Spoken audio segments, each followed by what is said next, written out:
What I would like to contribute to this today is a slightly complementary perspective building up on what Prineha and Titus have shown us this morning.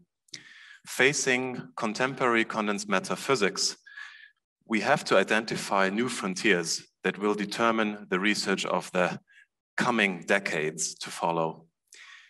I believe that one of these new frontiers can most adequately be described by collective phenomena in synthetic matter. This expression is intentionally chosen slightly ambiguous in different ways. First, by synthetic matter, I'm not just referring to metamaterials per se, but also by additional material design in generic systems that we now make or now are able to make prone to exhibiting interesting physical phenomena. By collective phenomena, I want to highlight that part of, I would say, fascinating condensed matter physics of today that is complementary to what you've heard this morning. In everything or nearly everything you heard this morning, the essential system that you're solving can be reconciled as a single particle problem. So when you talk about coupling of different species of excitations, it is essentially, in my terms of terminology, a hybridization rather than interactions. What I want to highlight is how can we approach the problem of getting phenomena that cannot be reconciled in a simple single particle picture, and how could this be harvested in terms of future technology. And I will take two different angles at the problem, if these slides are able to move, which they are not. So,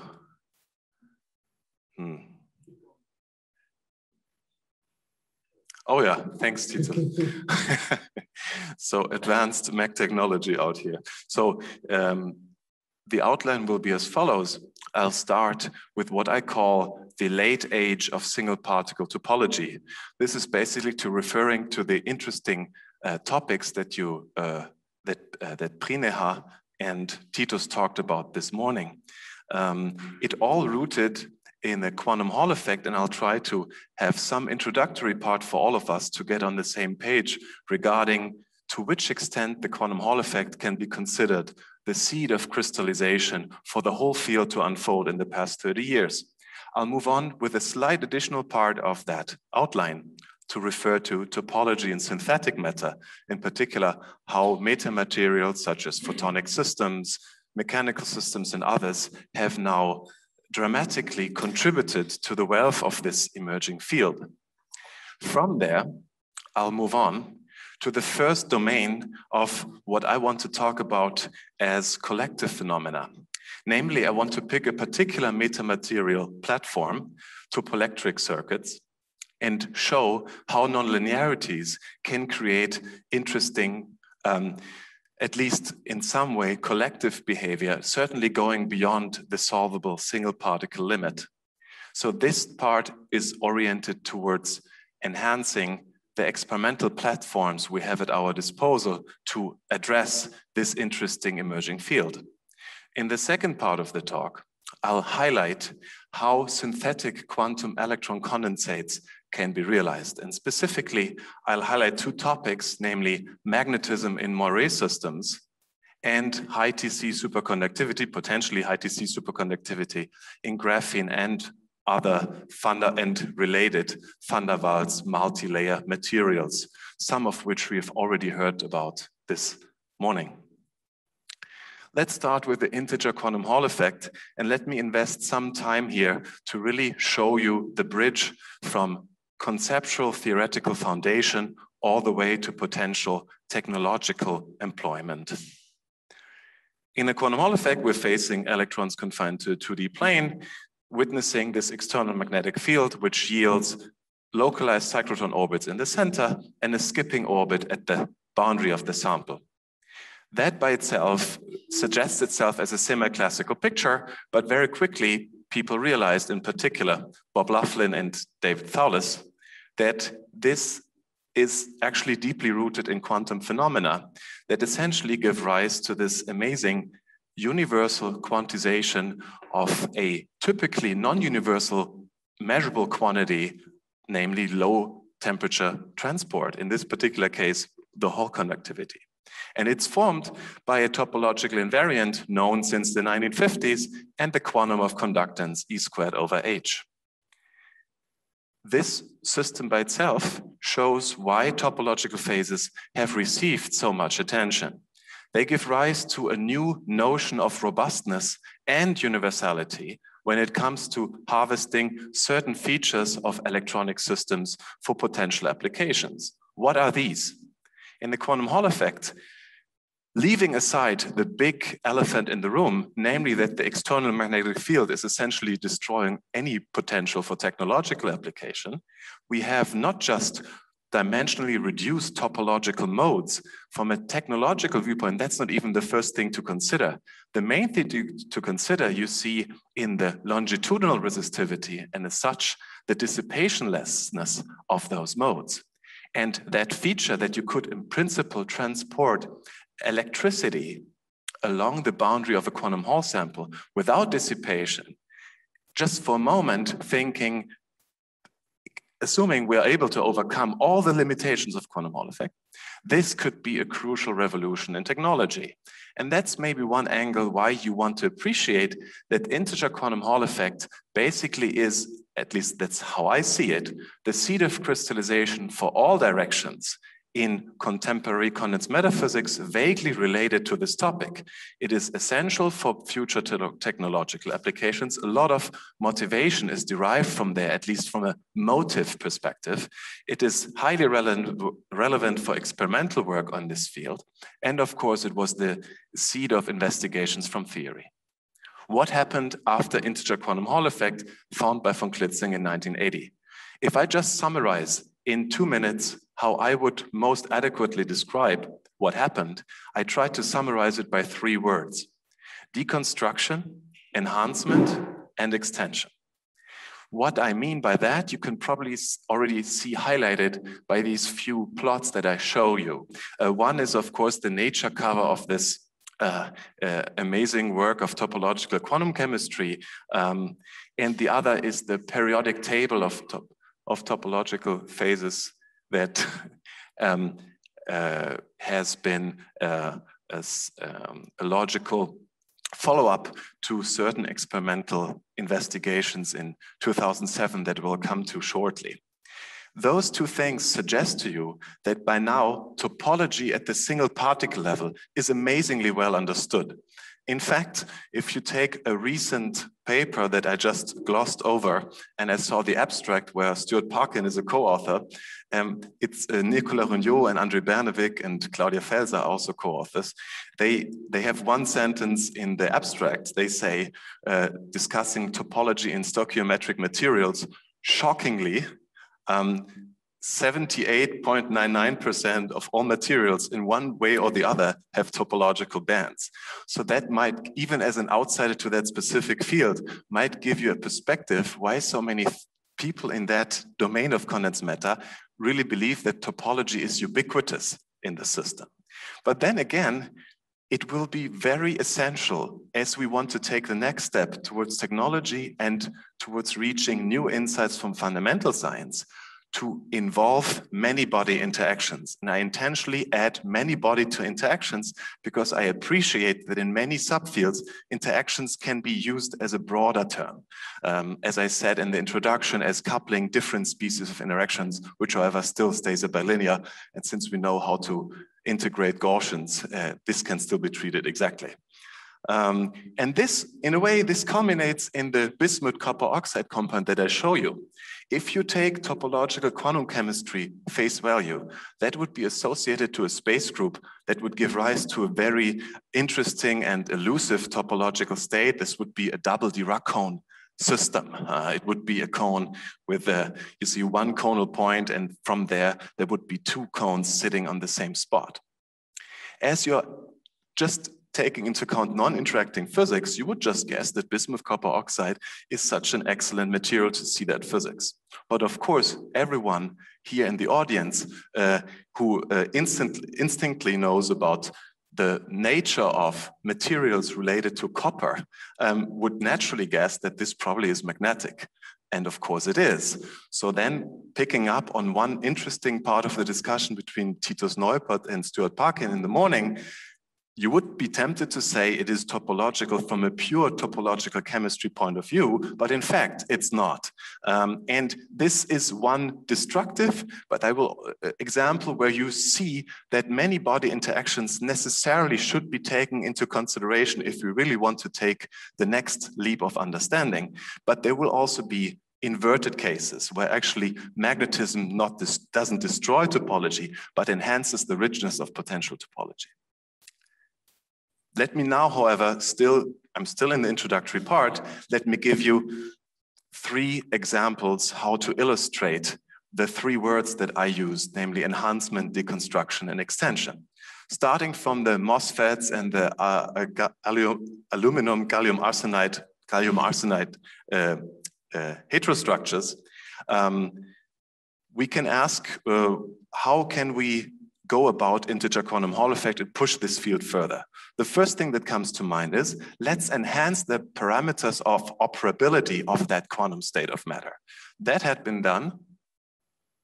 A big jump had been done in 2007 when Andre Geim realized that graphene gives rise to room temperature quantum Hall effect. The next idea you can have is, well, we have the integer quantum Hall effect. Are all these ingredients to integer quantum Hall effect absolutely necessary to give rise to the topological feature we are after? And that answer was given by, was anticipated by theoretical work from Duncan Haldane, but also by amazing experimental work of Tsinghua University together with Su-Sheng Zhang in 2013, namely, the quantum anomalous Hall effect came along. And that is making the statement, well, the external magnetic field is not essential. In fact, we can try to recover the same nature of edge mode phenomenology without involving the magnetic field that has so much taken us back in terms of technological applications. Well, the third word that I used is extension, and literally, verbally, in the word, you can see how the quantum spin Hall effect has extended the quantum Hall effect, yet another big discovery in 2007 by my colleague in Würzburg, Laurens Molenkamp. And here, that's the third direction that happened. Again, both at the level of experiment, technology, and at the level of theory, people were asking, okay, now that we have the topological state of matter, which is quantum Hall effect, and even the lattice realization thereof due to Haldane, can we go beyond it? Can we ask enriching the system? And this enrichment of the system was so successful simply because the topological single particle error was only driving topology by symmetry and not by energy. In all these systems, symmetry and fixing the symmetry in whatever fashion is the driver for the topological state you have. But just note that in many cases, that some of them are unfortunately yet hard to tackle experimentally. Energy is the driver for the system to adapt non-trivial topology. And supposedly that might even be more appreciable in terms of generic appearance of topology. And just to finish that introductory part, I'm just highlighting here that, of course, this is a hermeneutic circle that can go on and on. So imagine you have the quantum Hall effect and you have just extended it to quantum spin Hall effect. You can ask again whether you can enhance quantum spin Hall effect as it was seen in mercury telluride, cadmium telluride quantum worlds. And that has also been done in the past. For example, I want to mention the sort of by now record high temperature quantum spin Hall effect material that we know. This is bismuth monolayers deposited on a silicon carbide substrate, which a theory of which I developed and which was then put into reality together with my colleague Ralf Claessen in Würzburg. Now, starting from there, and of course we could talk a lot about what is the specific addition to that theory, but I want to stay a bit more broader here. Now, given all these systems that you have shown you so far, the angle was, can we enhance the complexity of the quantum system we have at hand? A completely new angle was contributed to the field when Duncan Haldane said, well, the topology may not be necessarily tied to quantum materials. Maybe we can find alternative platforms in which this unfolds. And that was the first paper for this whole field of topological photonics, topological anything. And I like to show that paper because you can see how Duncan Haldane is ahead of his time. It was submitted in 23rd of March 2005 and was only published in January 2008. And as you can see, even afterwards, it took a little bit of time for other fields to pick up the idea that topology is not tied to quantum systems per se, because topology is an effect of parameter space and not phase space. So many photonic systems that you naively would associate to be deeply located in the quantum regime, in the classical regime, are still capable of exhibiting topology. And that was very clear to Duncan Haldane, and then spilled over into many other fields that today are basically having a life of their own. Maybe the most noticeable ones are those that promise immediate experimental technological applications, such as photonic systems. If I'm right, I think I am, Marin Soljacic from MIT was the first to actually adapt the idea by Duncan Haldane to realize the first topological system in a photonic lattice, and then was very quickly followed up by many other people that are now leading contributors to their individual subfields, such as Moti Segev from Haifa, or, well, Misha Lukin and Mohammed Afezi probably don't need any further introduction. And then, of course, people started to appreciate, well, if it's possible in the classical limit of optics, maybe it should also be possible in other systems. It should be possible in mechanical systems. And I want to mention this beautiful paper by Tom Lubensky and Charles Kane on the matter. So in case you are ever interested in entering that field, I would say it's one of the best papers written on the whole domain of, say, classical topological bands. And of course, cold gases moved along with it as well, even promising potential quantum realizations, even though that's not even necessary to get to the topology that they find.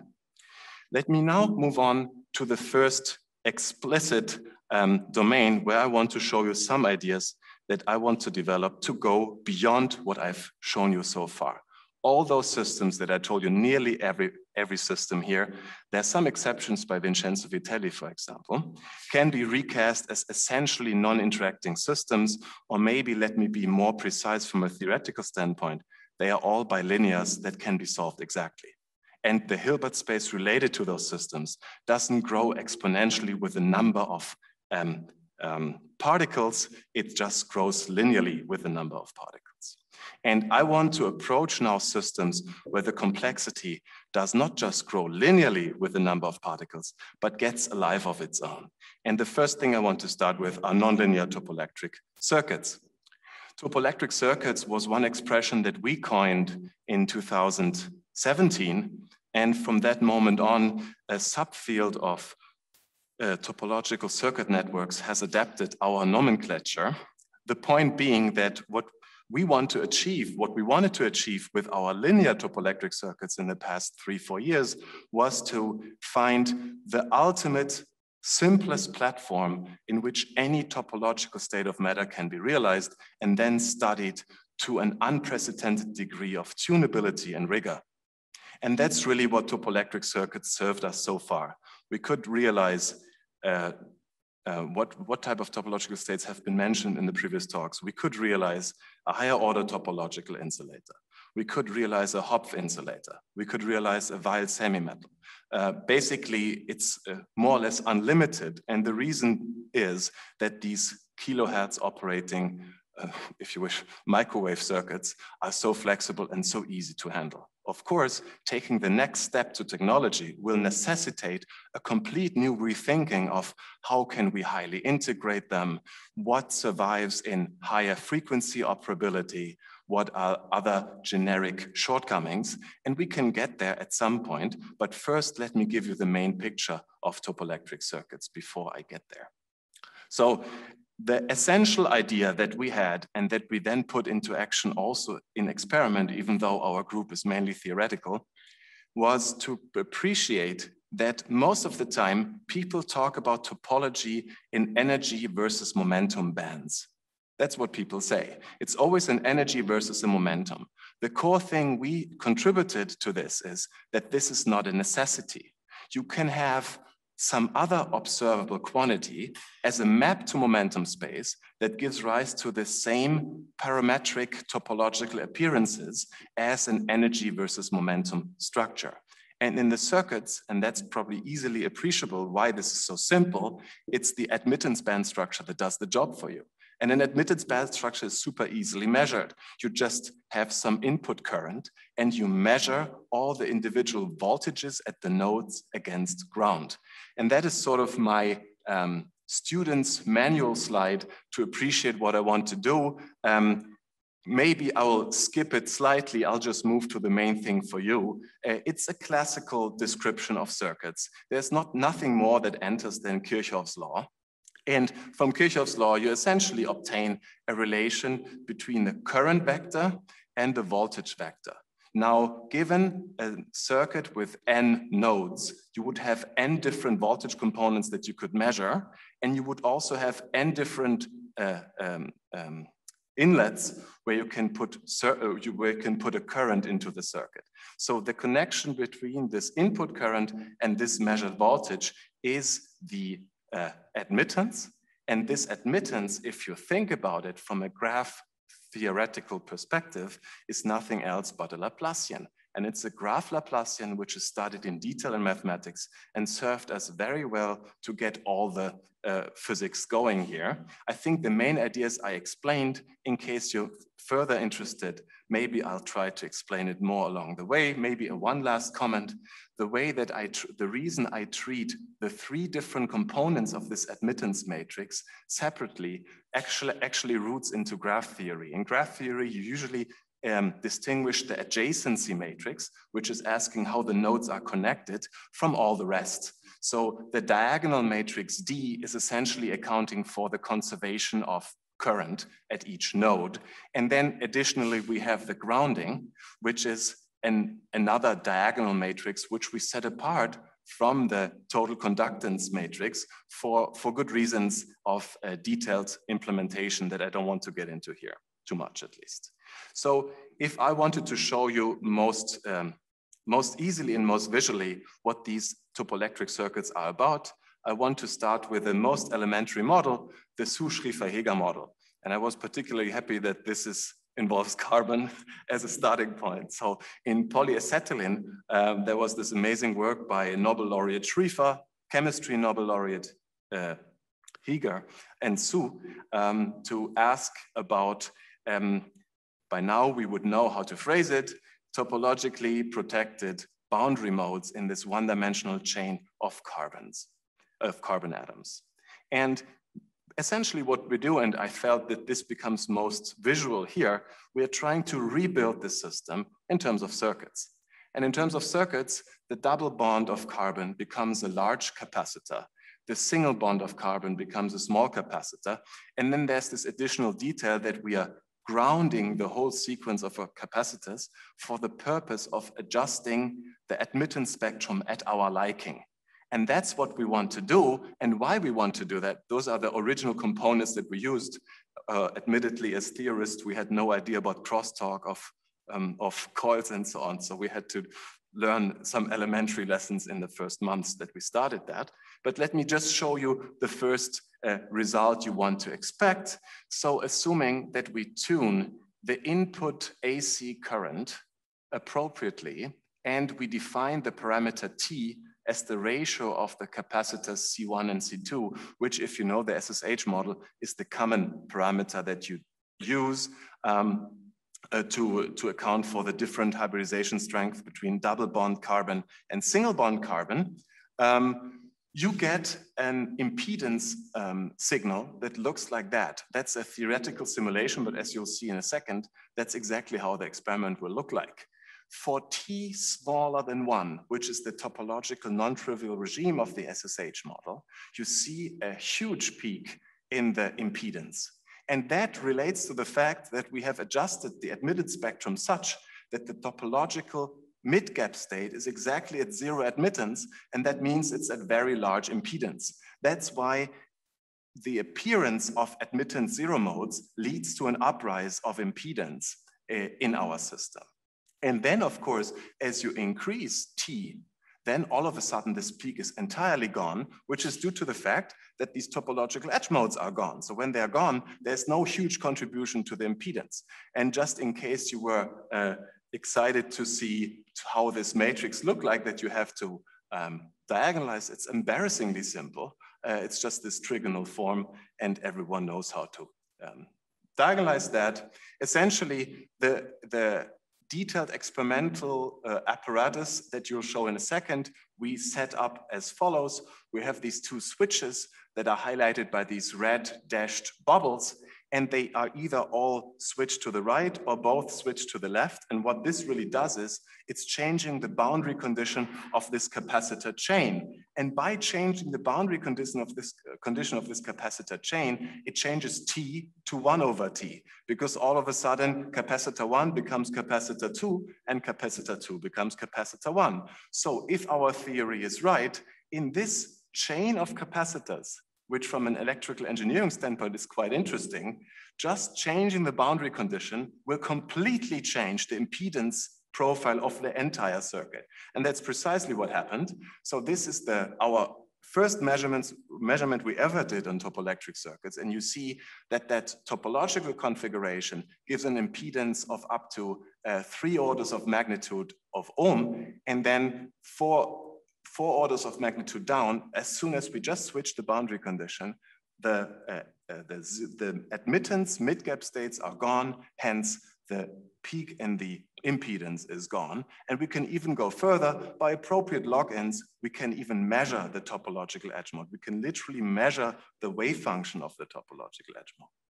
So that, of course, was encouraging for us, encouraging to us, I'm sorry. And that's where the field departed since late 2017.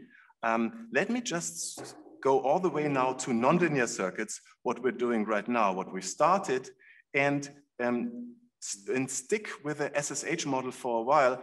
You see here now, instead of a chain of capacitors, you see a chain of inductors, but as you know, there's the duality transform between inductors and capacitors. So this was just for the sake of modeling at that moment. We can also just completely reformulate it in terms of capacitors, which will be much better for device integration, obviously.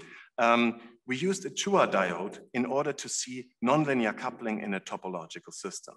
And that's quite interesting. So what we see is from the limit cycle analysis, you see a distinction between the nonlinear response of the topological edge versus the bulk. The edge, due to its topological protection, also shows a robustness against nonlinear effects due to the Chua diode. And that gives us maybe one sign of potential applications where nonlinearity and topology merges, and we have only started to expand on it. So far, all I want to say is that in this particular case, nonlinearity really goes well with topology and allows you to even analyze the topological character of a mode in your system, just by the distinct response of the edge mode as opposed to the bulk. You can even call it a non-linearity infused breakdown of bulk boundary correspondence. That work was done with the applied math department at MIT, but currently we're also working on other systems in which we take this to a different level. From now on, let me just, at the final part of this element of my talk, let me go through some of the topoelectric circuits that we have so far implemented in the linear regime, but which we are absolutely ready to now enrich by nonlinearity. So I just showed it for the case of the SSH model. Nothing else is built in our lab thus far, but we're now embarking on it. Since all my introductory talk circled around the integer quantum Hall effect and the lattice model thereof, which is the Haldane model, let me start our next little excursion into topoelectric circuits by a circuit we called the Haldane circuit for obvious reasons. You'll see it in a second. You see the grounded circuit Laplacian below, which we have written in a suggestive Hamiltonian way, just that you can appreciate the two-band model description. all you can see here is you have a unity term, which you can basically forget about. You have a Semenoff mass term. You have the Haldane mass term, everything you want. And that's the circuit that we use. By the way, for that circuit in order to operate, we had to essentially reinvent one circuit element that mimics the breaking of reciprocity, which is sort of analogous to the Faraday effect in optics. And that is a current, that's an ionic, that is a current, a negative impedance converter by current inversion. That's the technical term. And actually, Eugene Mealy, when he visited Würzburg, I didn't know that he had fantastic training in electrical engineering. He gave me this big book where all the different circuit components are there. So we're still reading. There's so many circuit components. It just gives you a glimpse of how much is in that field. We haven't even started expanding into all the different circuit elements that exist. But in order for you to appreciate the Haldane structure of this, let me try to do a graph transform on that circuit and make it look more closely to the Haldane model. So maybe this way you can more easily appreciate that this is indeed the Haldane model. Maybe then allow me to go with you through some of these applications here. So what you see here is we have the following setting. Up there, I just have a sketch for the admittance band structure, and the red line that you see dashed, this is basically shiftable by the grounding of the circuit. That's why we introduced the grounding in the first place. So essentially, we have a way of changing the chemical potential in the circuit. And that gives us a way to readily access whatever topological mode you want. In that particular case of the Haldane model, you have I adopt condensed matter language. I think you understand what I mean. Like you have the valence band and the conduction band. And what you want in principle is, of course, you want to place yourself right in the gap between the valence band and the conduction band and resolve the edge mode. But additionally, it also matters where you thread the current. So in the left picture, what you see in a second, we thread the current at the edge. You see the red crossed square. But then at the same time, the chemical, allow me to call it chemical potential, the chemical potential is placed in the valence band. So what would we expect? The threaded current should go all over the place, and that's what happens. So what will happen next when we place our chemical potential adequately, but then we thread the current in the bulk is gapped. It should actually not expand. The current should just decay. And that's really what happens. But now what happens as we place the current, as we inject the current at the boundary of the circuit, and we even build a little barrier here. I think you see what's coming. So as we thread the current here, there's a voltage, a chiral voltage edge mode that circulates along the circuit boundary. Okay, this is the Haldane circuit just for you to appreciate what I have just shown you. Obviously, we can also go to other topological states. I mentioned that we can build the Weil circuit. This has actually been built by a group at Chicago by David Schuster and Jonathan Simon. Another group that is now very actively working on this is, there are several groups in China now that also realize circuits this way, where you utilize the admittance band structure as the source for topology. Let me just, I try to arrange the slides that it's a more natural add-on to what you've heard this morning. We were also the first to realize the non-Hermitian skin effect in experiment. So that came up by a proposal by Zhong Wang at the Tsinghua University, a fantastic theoretical physicist, by the way. And he invented the non-Hermitian skin effect. And essentially what you really need is not just non-hermiticity, but non-hermiticity of a very special way, namely non-hermiticity that breaks reciprocity. So think of a two-band model and think of a hybridization going the right way that is different from the hybridization going the left way. Then if you recast that in Pauli matrices and you just have real couplings, you get a real coupling to the sigma X matrix, but an imaginary coupling to the sigma Y matrix. And that's really what you want. So any presence of a complex prefactor to the sigma Y matrix in a two-band model is highlighting non-Hermitian skin effect. It's a very simplified way. I think for now, if you get it, if you see it the first time, it's enough. What was so amazing to us is that the circuits not only allowed us to be first in realizing that state in experiment, it even allowed us to understand it to an incredible degree of rigor. For instance, let me just highlight one thing. In circuits, you can easily play with the boundary conditions, which is very hard in many other platforms. We can just even interpolate between open boundary conditions and periodic boundary conditions. You just have, what's the word, attenuation. You vary the attenuation of one bond, and that basically flips from open boundary conditions to periodic boundary conditions. And that really gave us the full power to completely resolve that effect. Now, what happened from here, and that might be interesting from a broader context. The electric circuits, for my taste, are not only relevant for the circuits per se, but they are also an incubator for ideas that carry over to other platforms. To my conviction, the circuits are to topological phases what ultra-cold atomic gases are to interacting quantum many-body systems. A perfect simulator and a perfect creator for ideas. That has happened lately in a paper that we wrote with Alex Samait, in which we found a potentially new way to define a new set of optical detectors by employing the non-emission skin effect to realize a topological light funnel. And this light funneling, well, I really like the picture there.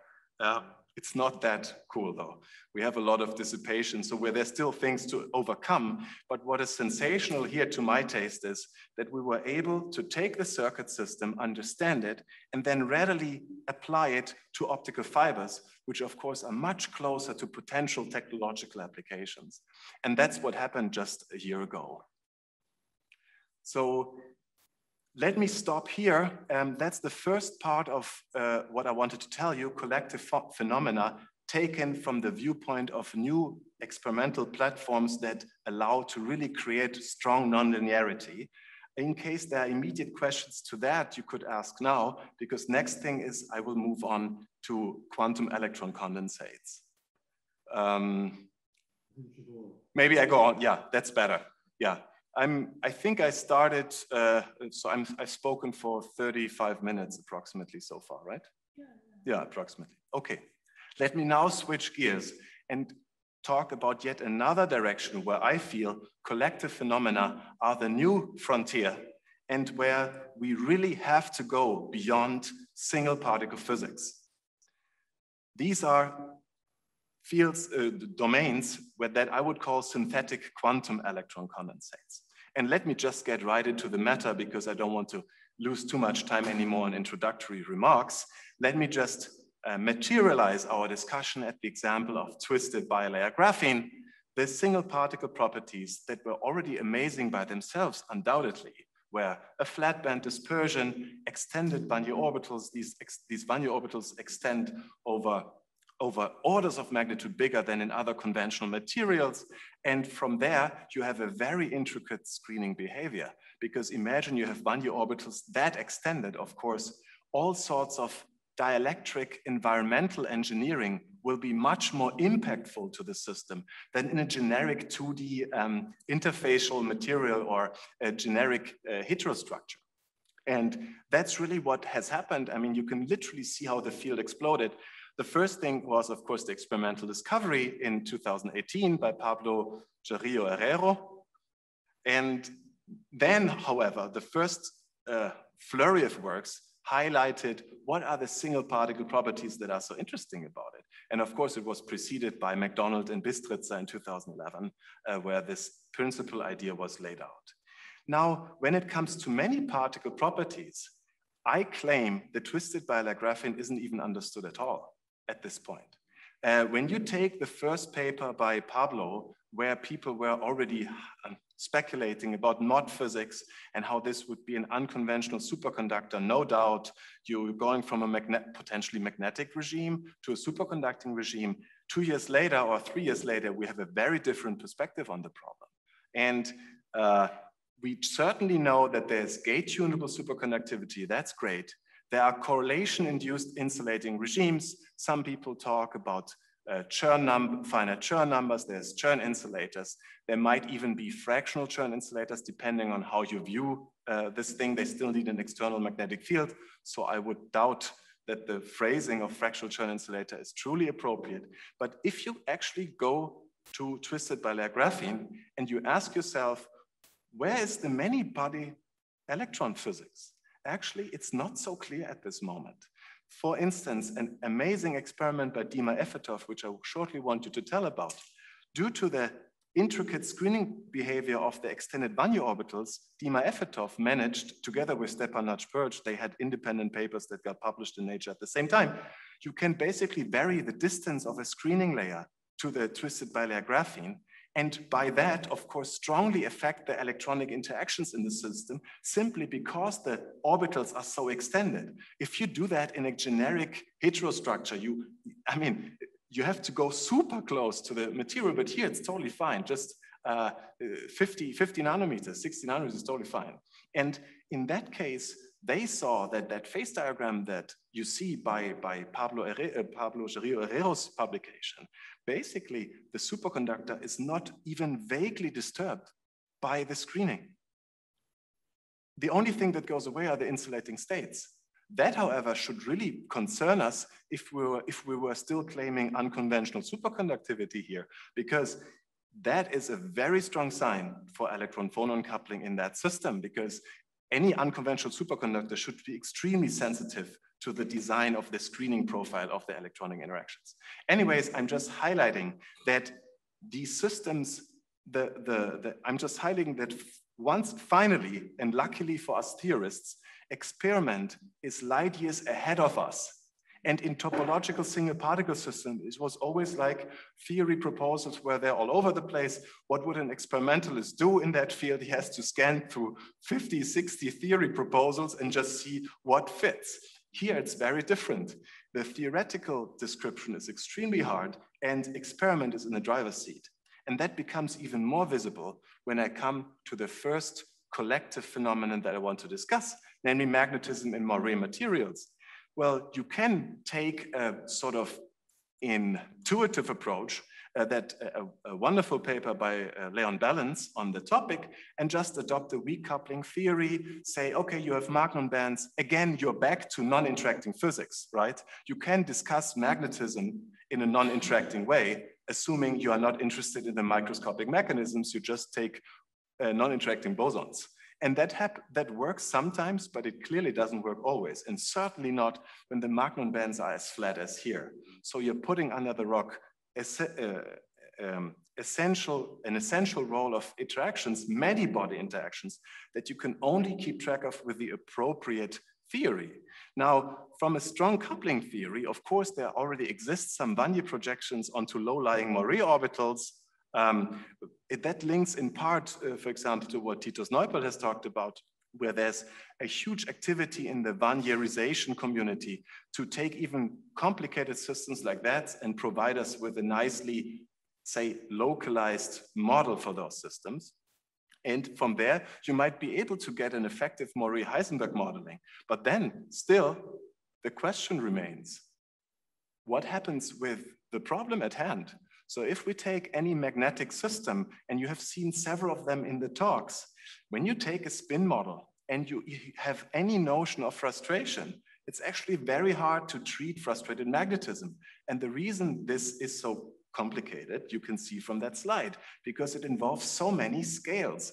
The absolute coupling, the absolute spin exchange coupling, is orders of magnitude bigger than the critical temperatures of the orders that unfold. And then that gives the natural question in theory, how to connect these large energy scales with those low energy scales. And maybe I'm skipping that detailed structure here, but I'll just come to the slide that I want to say a few words about. In my group, one of our main directions we've been investigating in the past 10 years, essentially, is to improve the methods we have at hand in theory to treat quantum many-body problems. That's complementary to ab initio treatment of effective single particle problems. It's actually addressing the system from the microscopic starting point. Say you have a Heisenberg model, how should the system behave at very low energy scales. And in the past years, we tried to come up with an improved and numerically efficient and also conceptually extended way to treat all these problems. Let me just mention here just our method to treat magnetism. Just lately, we have now finalized, well, this is a methodological step that took us more than 1.5 years to do. It's called multi-loop truncation in the scope of functional RG. In case you've never seen functional RG, this is one way of resumming diagrams in a very efficient way that also treat many body interactions adequately. And it goes back to Joseph Polchinski and Franz Wegener and was then carried over by many different physicists, most of whom are located in Germany. That's why back then the joke was that FRG stands for Federal Republic of Germany and not for Functional Randomization Group. It just in the past 15 years proved exceedingly powerful to treat these many body problems that I just have mentioned. And it not only concerns magnetism, it also concerns other kind of Fermi surface instabilities.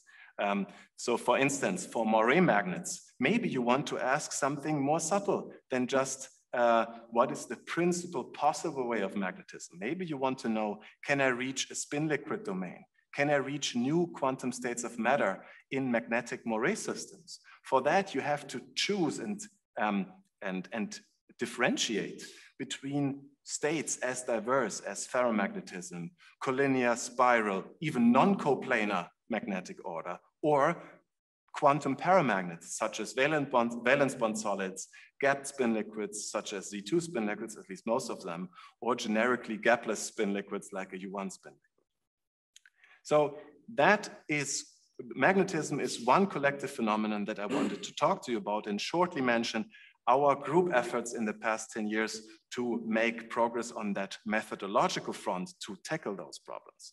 Let me just now finish my talk by the final domain of physics that I want to talk to you about, namely superconductivity in graphene, multi-layer graphene, and more generally speaking, even twisted or untwisted van der Waals materials. And let me just highlight two things that have happened in the in the shortest past. There was this tri-layer graphene where the middle layer is twisted, but the upper and the lower layer are on top of each other, where again, Pablo Jarrillo Herrero found strong coupling superconductor. By strong coupling, you basically mean what fraction of the electronic density of states is part of the superfluid density. And in a generic superconductor, this is actually quite low. And in that system, it's sensationally high. It's up to 10% of all electronic states are actually in the superfluid phase. The other thing, which is just a theory proposal that I wanted to highlight, is also mentioned by Prineha in her talk, namely a theoretical suggestion by Marcel Franz and Andrea Damascelli from Vancouver, where they don't try to access magic angles at very low angle, but here the point is actually a bit more mundane and a bit simpler. So you take a 45-degree rotation of 2 layers, you just hope for the best that the interlayer coupling is still decently strong, which is, I think, the primal bottleneck of the whole proposal.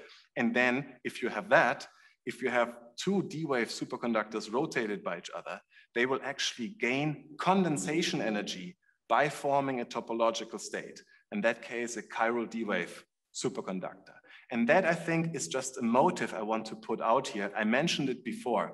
To my conviction, we should be going for systems where topology is also driven by energy and not just by symmetry design. And in this case here, the superconductor gains condensation energy by breaking time reversal symmetry spontaneously. And in doing so, it becomes a chiral superconductor. And then as you do the mean field,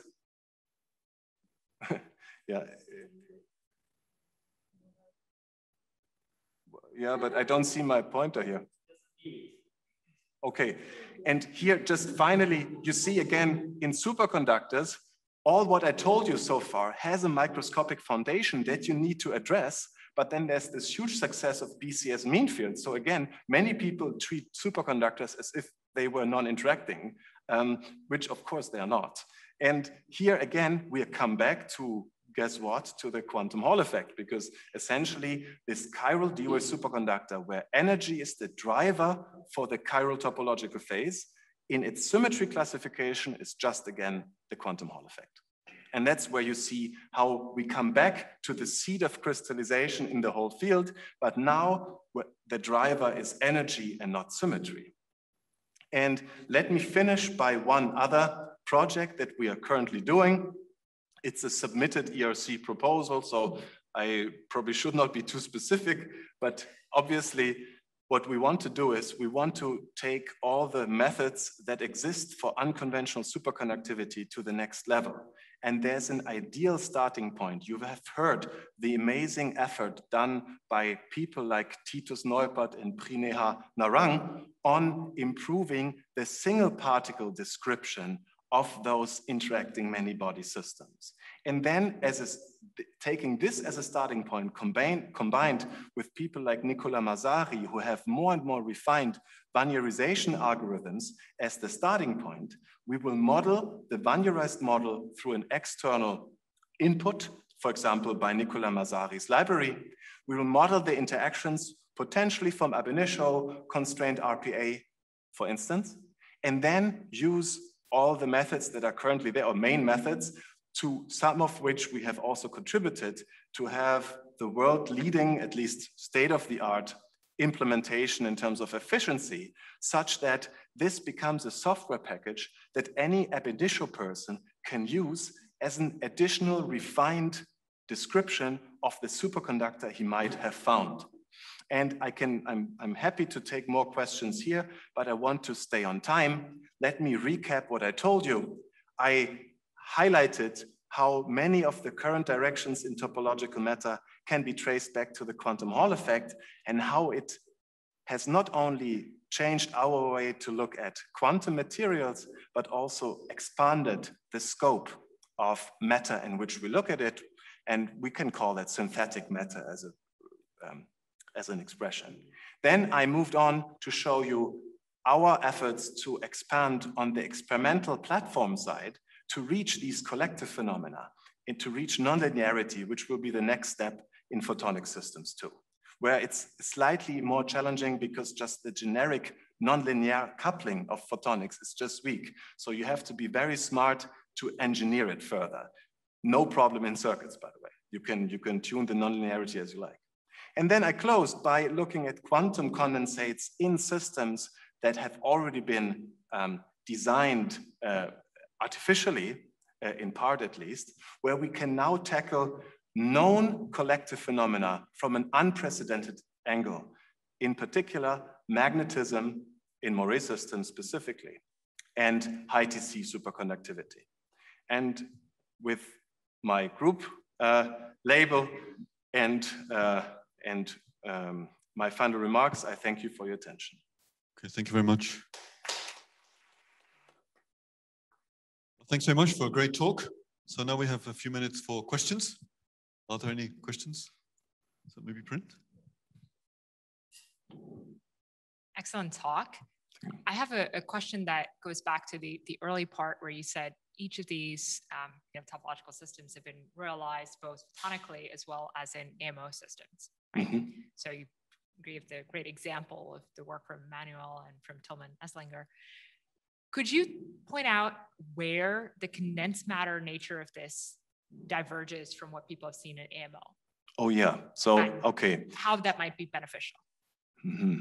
So the first thing to notice is that, I said topology in momentum space happens in parameter space and not phase space. What did I mean by that? I mean that topological invariance, you integrate over momentum, but this is never a dynamical variable. It's just a parameter.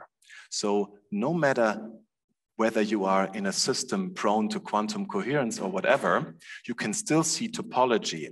Now, what is the necessity at the level of equations of motion that gives rise to topology? And the necessity is interference.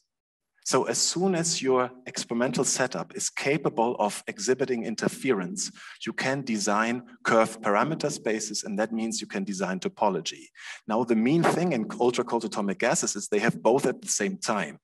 But for example, when they are still in the high temperature regime, it's really their ability to design parameter space that enables them to see those states. It's not the ability to access the quantum limit that enables them to see those states. It's thus far mainly single particle physics, and there's enormous efforts in Emanuel Bloch's group, in Greiner's group, and so on, to go to take the next step.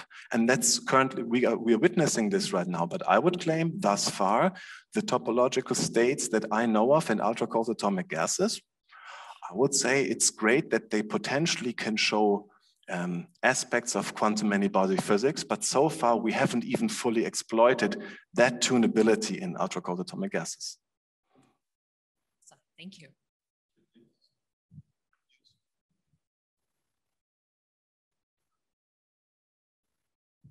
Thanks, Ronny. Amazing stuff, especially how well essentially your electric circuits really simulate whatever you come up on paper. It seems like the perfect quantum simulator. At the end of the talk, you alluded to that we could use this now to learn something maybe about other systems. So what do you mean with that specifically? What can we learn about condensed matter systems now, for instance? Okay, so first, unfortunately, Niels, I fear it's not a perfect quantum simulator.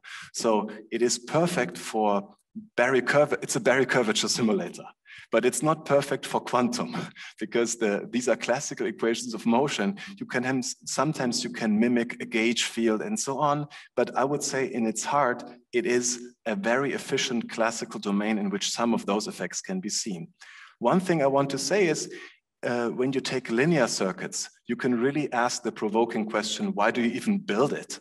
Because there's a perfect correspondence between the computer and what you put on the circuit board. You can ask, so where's the point here? The point is this. By looking at the linearized circuits, we understand what the platform is to now enrich them to go into domains that are not prone to exact solvability. For instance, nonlinear systems. And when you're asking nonlinear photonic systems, what they are very often interested in knowing is how much nonlinearity do I have to implement in order to see this or that effect? For instance, in the Haldane circuit, you could ask, if I make the ohmic resistors nonlinear, can I, for example, tune the bandwidth in which the edge mode is there and just enhance the Semenov mass term outside of a certain voltage bandwidth in which the topological mode is gone? Or can I even enhance the self-sustainment? And those questions, since you're exceeding the domain of single particle bilinear physics, can't be answered analytically anymore. So there I feel a highly tunable electric circuit will be preeminently suited to ask quantitative questions about admixtures of linearity and nonlinearity, for instance. And there certainly the computer doesn't help you anymore, for instance. Are there any further questions? Yeah, Ronny, very interesting. So I just have a question regarding what you mentioned for this SH model. SSH, okay. Yeah, this is soliton excitation in polyethylene proposed by Anna Heger, some years ago. So it's based on the polyethylene, it's carbon with this armchair, structures. And this has been used for graphene and ribbon recently by us and the Roman Father and also by the Berkeley groups. Do you use this model to predict the particular material structures and the properties, or you are really only talking about the circuit? And you mentioned some optical circuit or photonic circuit based on this model. So it's just not so much clear to me that this model can be used to predict the new materials, or you would like to use this model more to touching some more device applications in circuit level, Yeah, I believe that's not what the circuits are best for. The circuits are ideal for stripping off all complexity that has not to do with topology. So it makes it simpler and simpler, the system. It boils it down to what the essence of topology in the system is. That's its strength, but also its limitation. Of course, now that we move on to expand and dive into this wealth of different circuit components, I'm pretty certain we can even expand along those directions too. I have so far just used an operational amplifier, ohmic resistors, an inductor and a capacitor. That's all that I used. So if you look at what type of different subtle circuit components exist, there will be a lot of tunability of equations of motions that I'm pretty certain will have a range of applications far beyond that what we're doing today. But the purpose of that slide was not to suggest that I can take capacitors and inductors and build your amazing carbon systems. It's not going to happen. It's not going to happen. So you suggested the level of complexity, you know, you have single particle or linear systems, right? Sort of linear in the circuits, single particle, and you make them topological, and there's a direct correspondence. We know what the differences are. Now that you go to this level of complexity higher, where you have nonlinear or many-body, is there also some correspondence that you aim to go for, or is these just two levels? Two systems with higher level of complexity, but you're not trying to, you know, make any correspondence between them? Yeah, let me answer that by the current status in photonic research. There were amazing papers by Jonathan Simon in the past 2 or 3 years, some Nature papers, where he claims to have seen a Bose-Hubbard model of photons. So he gets a Mott gap of photons, and he even claims that he gets the superfluid phase right. And then, in addition, they claim to have seen Laughlin, fractional quantum Hall Laughlin type correlations between photons. Now, this is really at the initial stage, and you can be doubtful about the stability and many details of that experiment. But the point I want to make is there's also an exciton polariton condensates, Jacqueline Bloch, for example, Alberto Amo, just to name a few. There are efforts to at least get the Mott physics in fairly efficiently. But then as we think about it, the Mott physics is actually the simplest one you can implement because it's just an energy penalty. To me, if I stack oranges, they are also Mott insulated because the average occupancy is 1, right? I don't see the point really. What is really amazing is if they have the quantum coherence to also see the superfluid counterpart. And then it becomes interesting. Now, so to answer, designing nonlinear systems, be it photons, circuits, or whatever, to mimic the specific kind of nonlinearity that we are used to from quantum electrons that interact by Coulomb interactions is one subfield of nonlinearity, but is certainly not exhausted by it. So for instance, one direction that I find most interesting right now is chaotic systems now enriched by certain symmetry broken domains that we can reach with circuits. For instance, non-reciprocity in the very beginning by the Hatano-Nelson models in the 80s already was used to mimic nonlinear dynamics in biological systems. So you have this drift parameter in these old works by David Nelson. Now, chaotic systems in non-reciprocal domains are not even fully understood mathematically. Are there new universality classes, new Lyapunov exponents, and so on? So I guess there will be much more even to do with nonlinear systems than with interacting systems. But of course, the interacting systems maybe are not as diverse, but are probably by far more impactful as soon as we make progress there. But it's the same question now in all these platforms. There was a recent review by Yidong Chong on nonlinear photonics that I think is very nicely written and that summarizes the current state of the field. The most mature field in topology is clearly photonics because since 2009 they have been doing that, but they might not be the first running ups for nonlinear topology simply because nonlinear coupling is so weak. Maybe I can ask a final question. We have which was you mentioned that twisted bilayer graphene you didn't think was very well understood, if at all. You said there's no understanding at all. But two things. One is, of course, there was a prediction about the magic angle of 1.16 degrees. And also, I was surprised, Pablo reminded me recently that he predicted in a paper the anomalous Hall effect, quantum anomalous Hall effect in twisted bilayer graphene on hexagonal boron nitride, which also I was surprised. Before he claims, he told me he has this long paper. So there was some prediction even of the magnetism, the orbital magnetism, which is super interesting in a carbon-based material. So I just wondered, what did you mean? No understanding. What I meant by that is certainly the single particle properties of twisted bilayer graphene are in part well understood. But for instance, the self-energy corrections due to interactions are not understood. And the microscopic mechanism of superconductivity is not understood at all. It was probably electron phonon. Yeah, it's probably electron phonon, so but then it's not so interesting. So it's understood in some sense. Now, you see, the point is, I think the point there is that the condensate density is so low compared to the TC. No, that's the it's important all well thing. taken. But yeah, the magnetism, for example, is interestingly weak in those systems. And you can ask why. The mechanism might be electron phonon, but as also Prineha mentioned in one slide of her talk, it's most likely a system where electronic interactions and electron phonon coupling actually intertwine.